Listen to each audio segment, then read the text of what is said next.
और इसका मैंने ट्वीट करके एक पोल भी मांगा था, तो हर एक लोगों को अलग अलग उनके विचार थे। कोई किसी को लगा था कोई कठिन है, किसी को लगा था आसान है। तो जैसे हर एक परीक्षा में होता है, जब भी कोई परीक्षा मल्टीपल शिफ्ट में होगी, उसमें नॉर्मलाइजेशन करना ही पड़ता है, और इसको हम भी इस प्रकार को करेंगे, तो नॉर्मलाइजेशन करेंगे करेंगे। एग्जाम के दौरान नंबर बढ़ेंगे या घटेंगे? तो नॉर्मलाइजेशन में नॉर्मली जो नंबर होते हैं वो थोड़ा बहुत बढ़ते हैं, थोड़ा बहुत कम भी हो सकते हैं।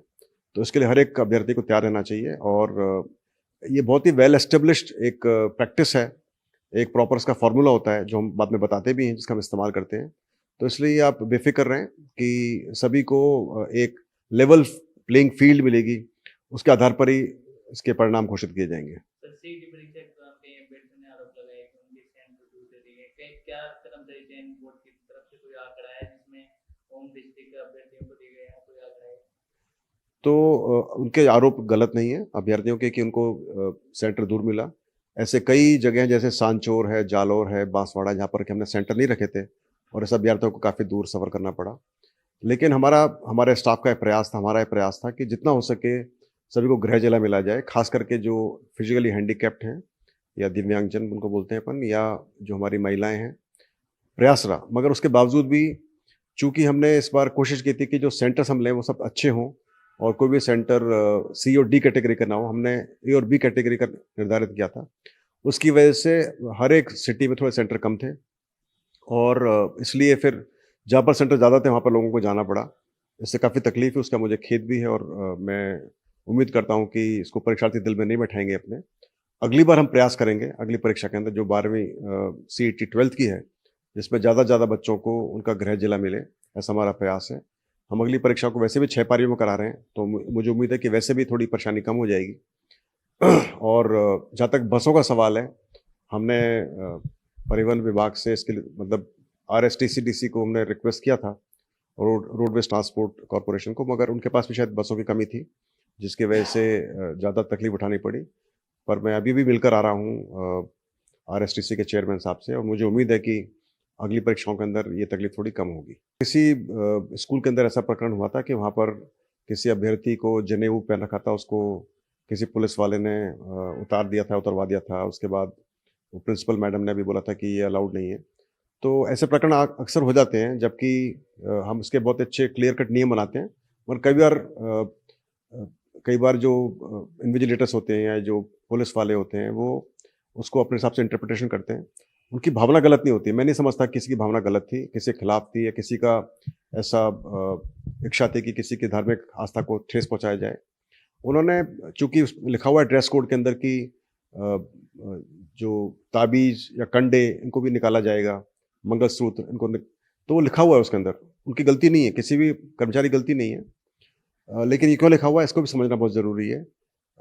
जभी भी हम ये लिखते हैं उसके अंदर मेरे को लगता है खास जो लॉजिक है वो ये है कि जब आप एक मेटल डिटेक्टर से जाँच करते हो, उसमें मेटल डिटेक्टर के अंदर कोई भी आवाज़ नहीं आनी चाहिए। वो तभी नहीं आएगी जब उसके किसी भी अभ्यर्थी के शरीर पर कोई भी मेटल का पीस नहीं होगा। आमतौर पर ताबीज़, गंडे में, मंगलसूत्र में, इन सब में कुछ ना कुछ मेटल होता है, जिसकी वजह से फिर वो मेटल डिटेक्टर काम नहीं करता है। करता तो पता नहीं पड़ता है कि उसका आवाज़ उस मंगलसूत्र की है या ताबीज़ की है या किसी और चीज़ की है, या वो उसने कोई ब्लूटूथ डिवाइस छुपा रखी उसकी है।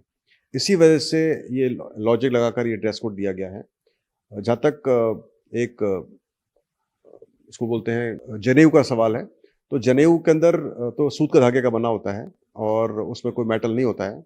यदि मेटल है तो बिल्कुल जाँच करना पड़ेगा, उतरवाना भी पड़ेगा।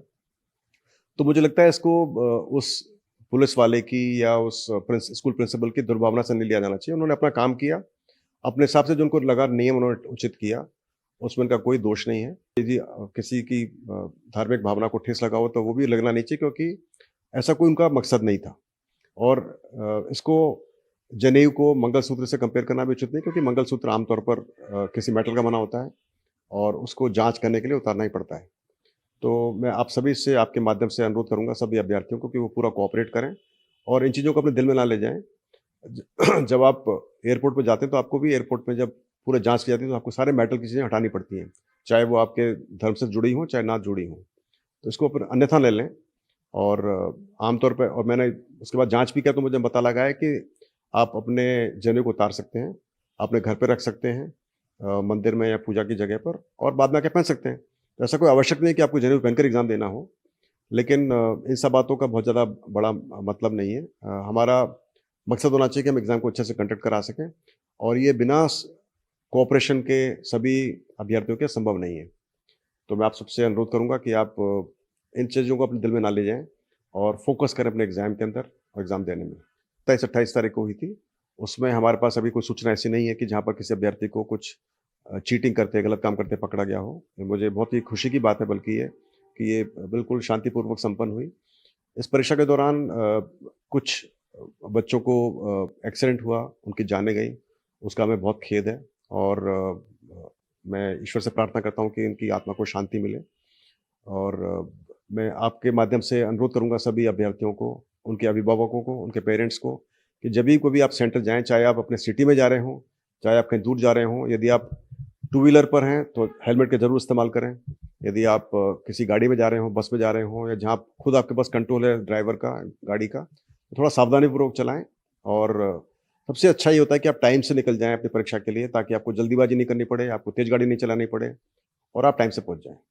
आपके माध्यम से ये भी बताना चाहूँगा कि कई बार अभिभावक और अभ्यर्थी सेंटर पर लेट पहुँचते हैं और अक्सर बोलते हैं मैं 1 मिनट लेट हो गया, 2 मिनट लेट हो गया। तो एक्चुअली लेट का मतलब लेट होता है। यदि हम 1 मिनट वाले बच्चे को अलाउ करेंगे तो 2 मिनट वाले बच्चे को अलाउ नहीं करेंगे तो परेशान होगा। 2 को करेंगे तो 3 मिनट वाले को अलाउ नहीं कर पाएँगे। तो उसका कोई अंत नहीं है। अब 5 मिनट अलाउ करेंगे तो फिर छठा मिनट वाला बच्चा बोलेगा सर मुझे भी अलाउ करो, मैं तो 1 मिनट ही लेट हूँ ज़्यादा। तो इसलिए हमको कोई एक सीमा लगानी पड़ती है, और ये जब तक नहीं लगाएँगे तब तक एक पेपर लीक की जो एक समस्या है, वो बहुत बड़ी समस्या है। उससे बचाव करने के लिए लगाया गया है। इस बात को सभी समझ लेंगे तो मुझे उम्मीद है कि अगली बार से कोई भी परीक्षा इतनी लेट नहीं होगा, और पहले से पहले पहुँचें। अक्सर अभ्यर्थी बोलते हैं हमको जगह नहीं मिली, सेंटर नहीं मिला, लोकेशन पता नहीं पड़ी। इसके लिए आप खुद ज़िम्मेवार हैं। आपको प्रयास करना चाहिए कि आप पहले से पता लगा लें आपका सेंटर कहाँ पर है, और जाकर देख लें, जैसा भी उचित समझें। लेकिन आप लेट ना पहुँचें और गाड़ी तेज़ ना चलाएँ, ताकि आप एक्सीडेंट से बचें। और मैं जो उम्मीद करता हूँ कि अगली बार से ऐसा कोई भी प्रकरण नहीं होगा जब बच्चे लेट हो रहे होंगे या कोई एक्सीडेंट होगा। मैं आपके माध्यम से भी अनुरोध करूँगा सभी युवाओं से कि वो सीईटी सीनियर सेकेंडरी जो कि परीक्षा 22, 23 और 24 अक्टूबर को है, उसमें अपना फॉर्म जल्दी से भर दें। लगभग 15 लाख बच्चों ने फॉर्म ऑलरेडी भर दिया है। मुझे उम्मीद है कि आज और कल के अंदर 2 से 3 लाख फॉर्म और भरे जाएँगे। कल उसकी लास्ट डेट है, मध्य रात्रि तक। तो मैं उम्मीद करता हूँ कि ये इसको सब फॉर्म भर दें। फॉर्म को लास्ट डेट को एक्सटेंड नहीं किया जाएगा क्योंकि टाइम बहुत कम है। हमारे पास हमें बहुत तैयारी करनी पड़ती है। परीक्षा में 18 लाख बच्चों की तैयारी करना आसान नहीं होता है। तो मैं आप सबसे अनुरोध करूँगा कि आप लास्ट डेट का वेट नहीं करें, कल का वेट नहीं करें, आज ही फॉर्म भरें, और इसकी लास्ट डेट को एक्सटेंड नहीं किया जाएगा।